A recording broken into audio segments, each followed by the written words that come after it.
الحمد للہ رب العالمین والصلاة والسلام علی رسولہ الکریم اما بعد۔ محترم سامعین، آج میں آپ کے سامنے قربانی کے کچھ اہم مسائل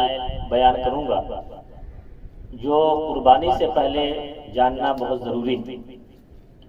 محترم حضرات، سب سے پہلے ہم کو یہ جاننا ضروری ہے کہ جو شخص قربانی کا ارادہ رکھتا ہو اس کے لیے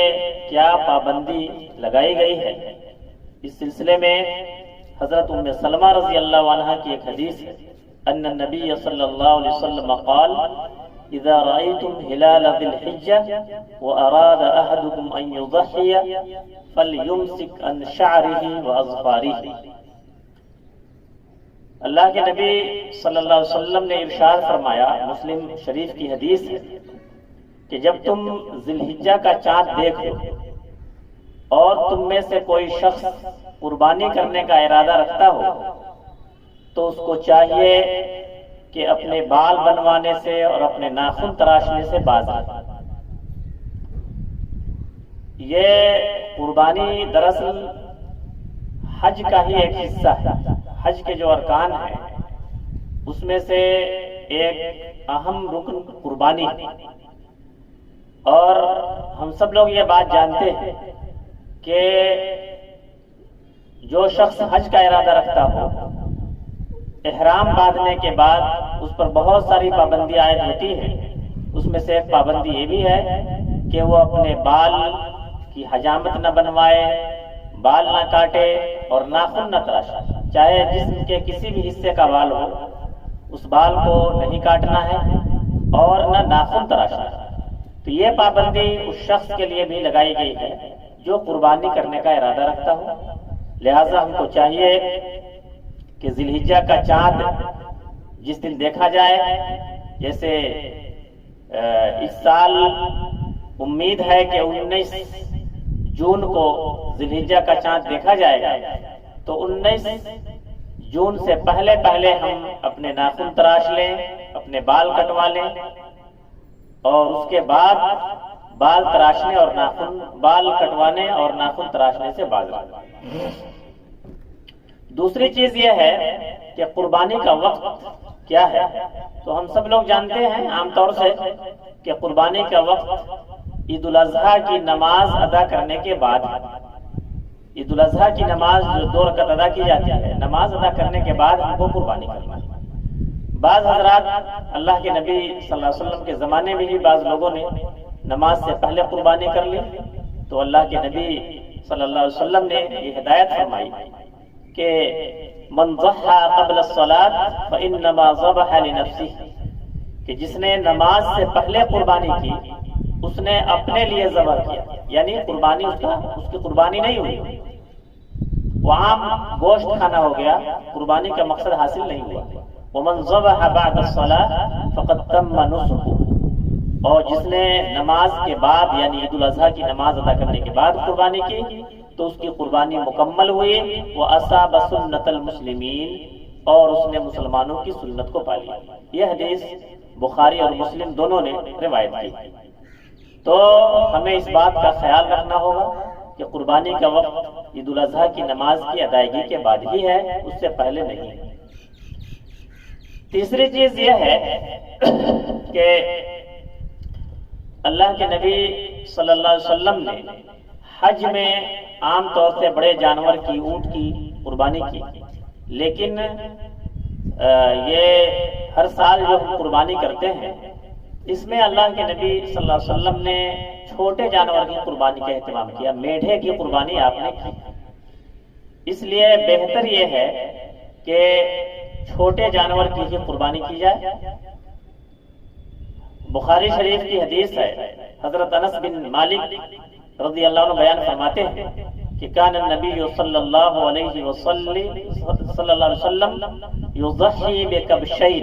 وانا اضحی بکبشین، کہ اللہ کے نبی صلی اللہ علیہ وسلم 2 میڈھے کی قربانی فرماتے تھے اور میں بھی 2 میڈھے کی قربانی کرتا تھا۔ تو اس سے یہ واضح ہوتا ہے، اور بھی کئی حدیثوں سے یہ بات ثابت ہے کہ اللہ کے نبی صلی اللہ علیہ وسلم کا یہ معمول تھا کہ آپ 2 میڈھے کی قربانی کرتے تھے، ایک میڈھا اپنی طرف سے اور اپنے گھر والوں کی طرف سے، آل محمد کی طرف سے، اور دوسرا میڈھا اپنی طرف سے اور اپنی امت کی طرف سے، امت محمدیہ کی طرف سے، جو لوگ توحید پر، اللہ پر ایمان کی حالت میں دنیا سے فوت ہو گئے، تو ان کی طرف سے آپ یہ قربانی کرتے تھے۔ تو اس لیے بہتر ہے کہ ہم بکرا، میڈھا، دمبا، بھیڑ، یہ جو چھوٹے جانور ہیں اس کی قربانی کا اہتمام کریں۔ اگر چھوٹا جانور میسر نہیں ہے تو بڑا جانور بھی قربانی کر سکتے ہیں، اور بڑے جانور میں ہم لوگ یہ بات جانتے ہیں کہ 7 لوگوں تک اس میں شرکت کر سکتے ہیں، ایک بڑے جانور میں 7 لوگ حصے دار ہو سکتے ہیں۔ حضرت جابر رضی اللہ عنہ کی حدیث ہے کہ اللہ کے نبی صلی اللہ علیہ وسلم نے فرمایا البقرۃ عن 7 والجزور عن 7۔ تو اس طرح سے بڑے جانور میں 7 لوگ شریک ہو سکتے ہیں۔ ایک 5ویں بات یہ ہے جس میں عام طور سے غلط فہمی پائی جاتی ہے، اور یہ مسئلہ ہم سب لوگوں کو معلوم ہونا چاہیے کہ اگر ایک جانور، ایک چھوٹا جانور ہم قربانی کرتے ہیں، چاہے وہ بکرا بکری ہو، بھیڑ ہو، دمبا ہو، تو ایک چھوٹا جانور پوری فیملی کی طرف سے، پورے پریوار کی طرف سے وہ کافی ہوتا ہے۔ شوہر کی طرف سے الگ، بیوی کی طرف سے الگ، بچوں کی طرف سے الگ قربانی کرنے کی ضرورت نہیں ہے، ایک ہی جانور سب کی طرف سے کافی ہو جاتا ہے۔ یہ مسئلہ ہم سب لوگوں کو معلوم ہونا چاہیے۔ اس سلسلے میں جو حدیثیں ہیں وہ بھی میں ترتیب وار آپ کے سامنے پیش کروں گا۔ البتہ قربانی ایک عبادت ہے، ایک خیر کا کام ہے۔ اگر اللہ تعالیٰ نے کسی کو استطاعت دی ہے تو اگر ایک سے زیادہ قربانی کرنا چاہتا ہے، زیادہ سے زیادہ قربانی کرنا چاہتا ہے، تو اس میں کوئی حرج نہیں ہے، بہتر ہے۔ خاص طور سے اگر ہم ایسے علاقے سے تعلق رکھتے ہیں جہاں غربا مساکین کی کثرت ہے تو ایک سے زیادہ بھی قربانی ہم کر سکتے ہیں، زیادہ سے زیادہ قربانی ہم کر سکتے ہیں، اور اس میں زیادہ سے زیادہ ہم غریبوں کا خیال کر سکتے ہیں۔ تو یہ جو ہے عام طور سے یہ چیز ہے کہ عام لوگ سمجھتے ہیں کہ ایک جانور صرف ایک شخص کی طرف سے ہوتا ہے، تو ایسا نہیں ہے، بلکہ ایک چھوٹا جانور یہ پورے پریوار کی طرف سے، پورے گھر والوں کی طرف سے کافی ہے۔ ابو داؤد شریف کی حدیث ہے کہ آپ صلی اللہ علیہ وسلم نے عرفات میں خطاب کرتے ہوئے فرمایا یا ایھا الناس ان علی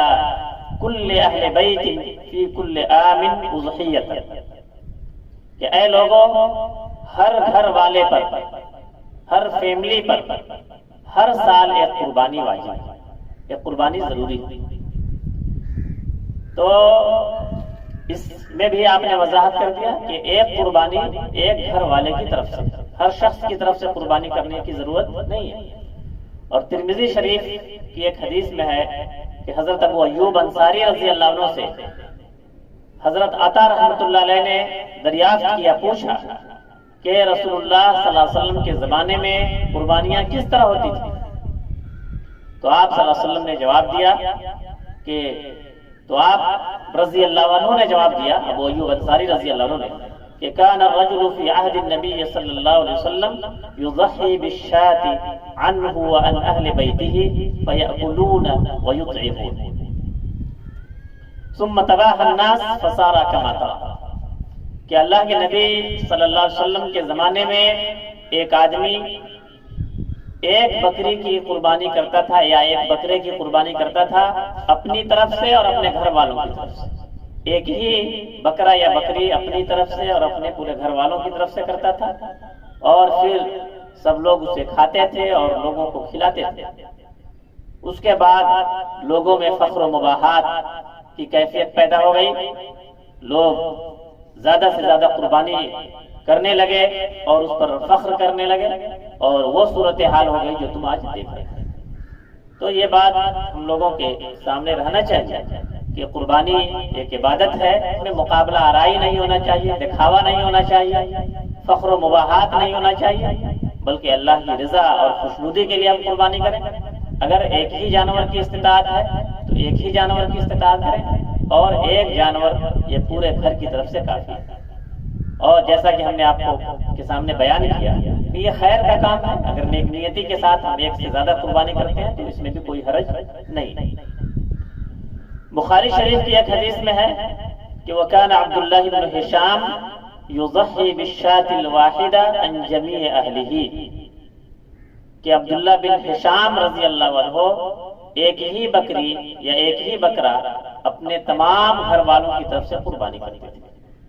تو ان تمام حدیثوں کی روشنی میں یہ بات واضح ہو گئی کہ ایک جانور